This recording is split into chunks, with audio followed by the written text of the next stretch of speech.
and then discovering God's Son as your Son, and that's your freedom. And then comes the great fit of your own body from top to bottom.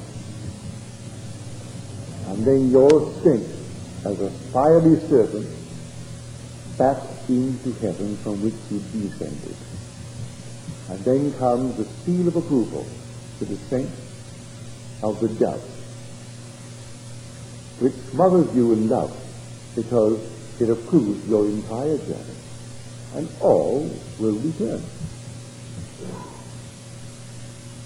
So here, you are at the end. I can tell you that.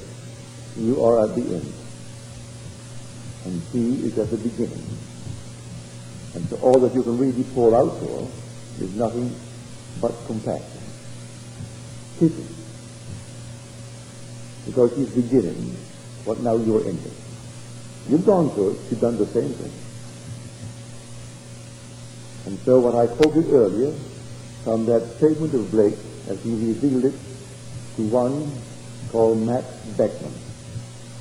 When in vision Max Beckman saw him and hailed him, he said, there was that great genius. And he waved to me and hailed me. And then he said, do not let yourself be intimidated by the horror of the world. And then he told him why. For everything is ordered and correct and must fulfill its destiny in order to achieve perfection. And then he asked him to please follow this path. And if you follow this path, you will receive from your own ego a deeper perception of the eternal beauty of creation.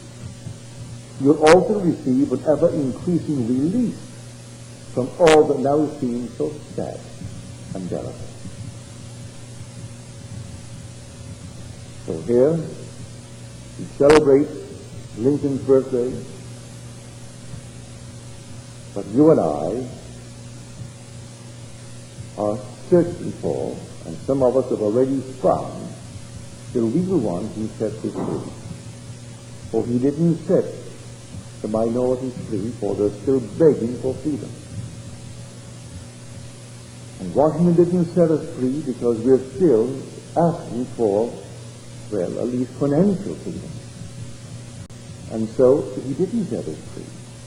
And not a thing in this world can set us free but union with the pattern man, who has already achieved true freedom.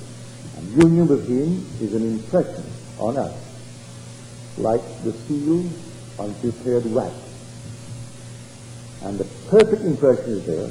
Then we bear the express image of the invisible God.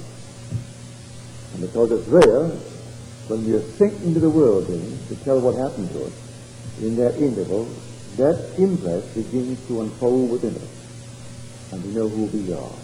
We are the God who was in the beginning crucified, who was in the beginning buried in the human skull, and who rose from that grave,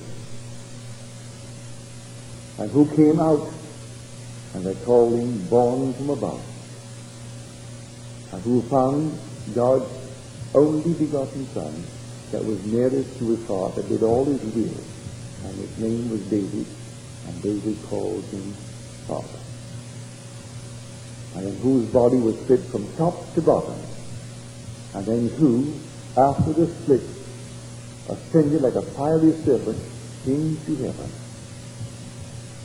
And then that dove descended upon him. And then he knew exactly who he was. He bore the burden for the allotted time, as you have borne it for the allotted time. And then the long-lost rank is now restored. And the God you were before you descended is the God that you have returned to, only augmented by the experience, which you could not know without the experience. For you are immortal, and you would not know a thing concerning death unless you experience death. How would you know it? Save through hearsay. So I could tell all the gods of the world about death. What would they know about death? They are immortal. They cannot die. But you and I came down and experienced death. We go back augmented, beyond the wildest dream of what we were prior to our descent. For we have experienced death beyond speaking from hearsay. We are experiencing things, and therefore we will speak as true witnesses. I can't be a witness unless I can speak from experience. I go back as a witness to my victory over death.